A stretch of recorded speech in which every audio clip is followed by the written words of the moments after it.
we are pleased to be joined by the owner of the Arizona Cardinals, Michael Bidwill, who joins us in studio here at the Auction Community Studios. Michael, thanks for coming in. Great to see you. My pleasure. Good morning. It's great to be here again. Yeah, I want to start here. Bick and I have had a lot of conversations, even during the season, but since the season ended. 4-13 this year, but it feels so different from 4-13 a year ago when you look at all of the aspects of this organization. I'd love to get your perspective as the man in charge of this organization. How different does this feel from last year? Well, I'd just say the organization is 100% different than it was a year ago. And when you look at coaching, Monti, what he's done, our personnel, our the front office across the board, and you look at last year's season, and especially when we got Kyler back over the last 8 games. Having a running game, having a team that believed in each other, having a team that held the lead in most every game. Now, we let it slip away in too many of those games, but this team believes in Coach Gannon and believes in the system, and it's great to see the team playing together and fighting, even when those games didn't count at the end, including beating a couple of playoff teams, on the road in hostile environments. It says a lot about this team and the direction we're going. There's no doubt about it. The fact that this team always fought to the end of games and to the end of the season, that doesn't always happen on a team that isn't winning. Let's start with your general manager. As I said before we came on, it looks like you got a good one. It looks like you got a guy, a real football guy who kind of knows what football players to kind of sign up with. No question. And keep in mind, Monti came from New England, and where he was Bill Belichick's right-hand personnel person up there for years. Robert Kraft told me, hey, if we were ever going to hire a general manager, Monti would be number one on his list. So I know we got a great one. And you just look at the last year, the great success we had in free agency and with the draft and some of the moves that he made throughout the season. And looking at, we're just a couple of weeks away now from free agency.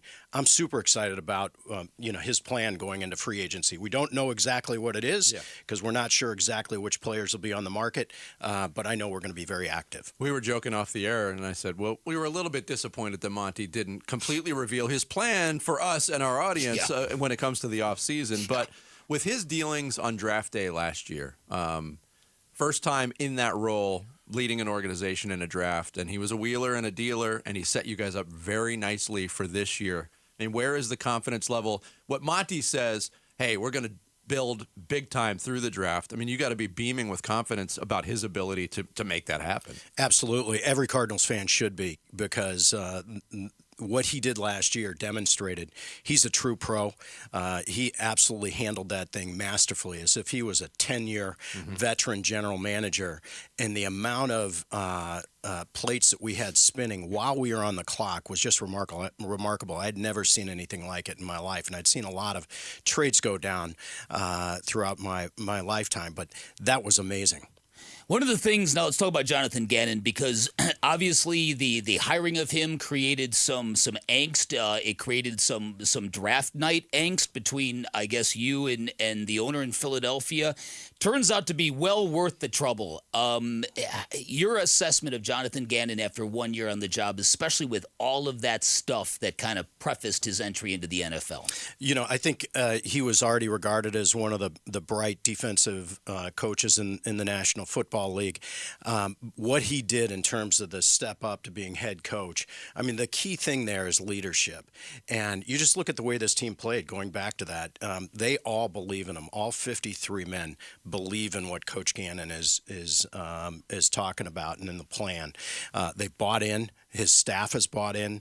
He went with the younger staff. That was a question mark a year ago. I think they demonstrated that they really, age and experience are something that are important. But these guys really did a great job, and everybody's bought into what JG is leading us through, and I'm just super impressed with him as well. Michael Bidwill, the owner of the Arizona Cardinals, in studio with us here as we continue Newsmakers Week.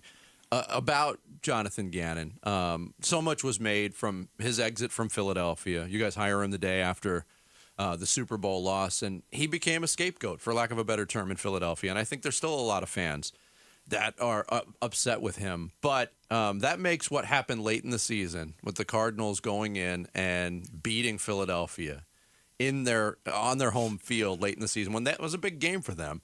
it had to be delicious for everybody involved. And one of the things that we've talked about is that Jonathan Gannon kind of downplays all of those accomplishments individually. The first win, it was like, hey, it's no big deal. We'll do this again. He kind of downplayed that too. It's just business as usual, isn't it? He did, but what you didn't really see is the amount of confidence that the team had going into that week, going into that stadium. And that's one of the most, if not the most hostile places to play in the National Football League, especially at that point in the year.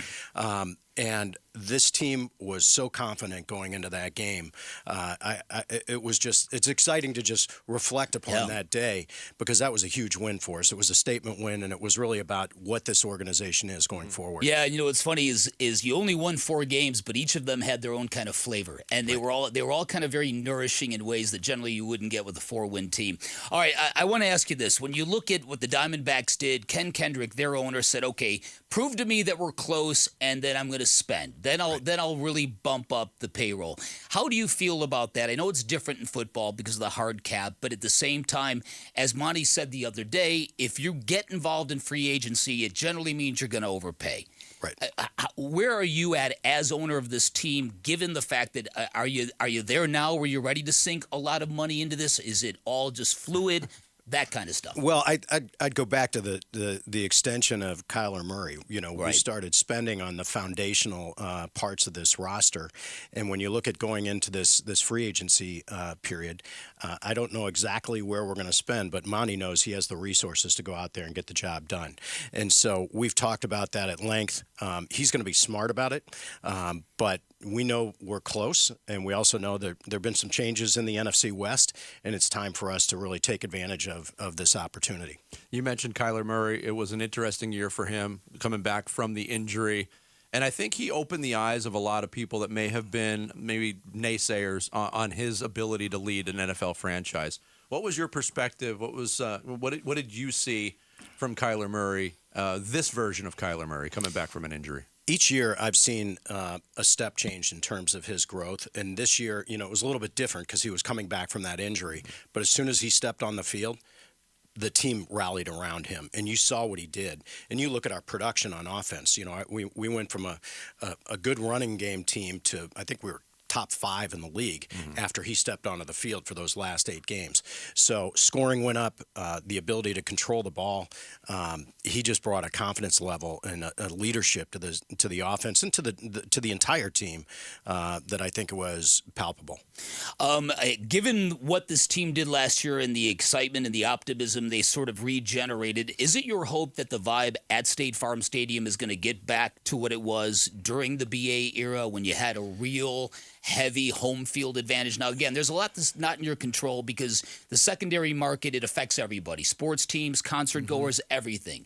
But in terms of regaining that, how important is that to you, and do you think you're close? Super important. I think it'll take a little bit of time, but I think we're going to make a big step change this year in terms of working on, we've expanded our sales and service team dramatically, and so we're really focused on putting Cardinals fans in those seats. We can't exactly control what happens to those tickets because of the secondary market, but we're really focused on getting Cardinals fans in those seats. All right, as one of the younger owners in the league who has a certain status with the commissioner, you're sort of helping push this league forward.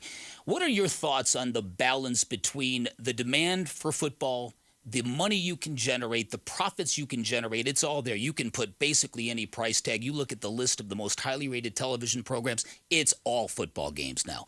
What's the line between let's max out profit-wise and let's scale back and just focus on the quality and fan experience, all that stuff? Are there concerns that you have to weigh when you look at just how the growth curve of the sport and how it just never stops? I think you've always got to balance, but I think the first thing that we look at when we're meeting is, number one, player safety. We've got to continue to focus on that, invest in that, make the rules changes to make this a safer game for all players, knowing that that's going to cascade down to college, to high school, and to youth football. And so when we look at that, we know that we've got a real position of responsibility. But then also we need to innovate. We need to keep investing in this game and making sure this game is accessible. And you look at the youth of America and the youth of the world. They're now starting to tune in. As things are streamed, this is now a worldwide sport, and we're taking the games obviously internationally. I think over the next 5 or 10 years, you're going to see more of that international series grow. We're going down to Brazil this year. You can see other countries in Europe that we'll be going to. It was crazy in Germany. The game you guys had in Germany was insane, the way how people were into it. It sold out in 6 or 7 minutes. Wow. It's crazy how oversubscribed it was, and it sold out faster than any soccer match or Formula One race. Yeah. So the interest in football worldwide. And so we've got to keep our eye on that and meet fans where they are. Yeah. They're all consuming the product through their phones, through their tablets, year round and throughout the day. And we've got to continue to make sure that we're innovating and we're meeting our fans where they are. Michael Bidwill, the owner of the Arizona Cardinals, our guest here on Newsmakers Week. You led me where I'm going with that when you held up your phone and talked about the consumption on the phone and the tablets. And the NFL made headlines this year. First game ever on a streaming service was on Peacock. There's another one coming on Amazon next year. I'm a crotchety old man. I wasn't necessarily a fan of it, but I'm not one of those young people that's consuming on my phone. How more widespread do you see this becoming in the near future? Well, I think it's just a fact of life, Vince. When you think about it, more and more of what we consume, we might be fighting it. We're the old guys now, but we've got to be focused on the future of the game and the future of our fans. I think it's also very important, and this is key, and I think a differentiator with the National Football League. We always make the game free and available over the air in the markets of the teams that are participating. So if it's Arizona versus Seattle, Arizona and Seattle, those two markets are going to have the games over the air, free for the fans. It'll be streamed to the rest of the country and the rest of the world, but the games have never been more accessible, and we're using streaming and that technology to make it more accessible. Well, Michael, thanks so much for spending some time with us coming in. Every year you do this. We appreciate it every year. Thanks so much. Thanks so much for having me. It's always an honor to be here. Appreciate it, Michael. Michael Bidwill, the owner of the Arizona Cardinals, joining us for Newsmakers Week. Thanks for watching Bickley and Marotta. Click to see the latest Bickley Blast and hit the button in the middle to subscribe to Arizona Sports.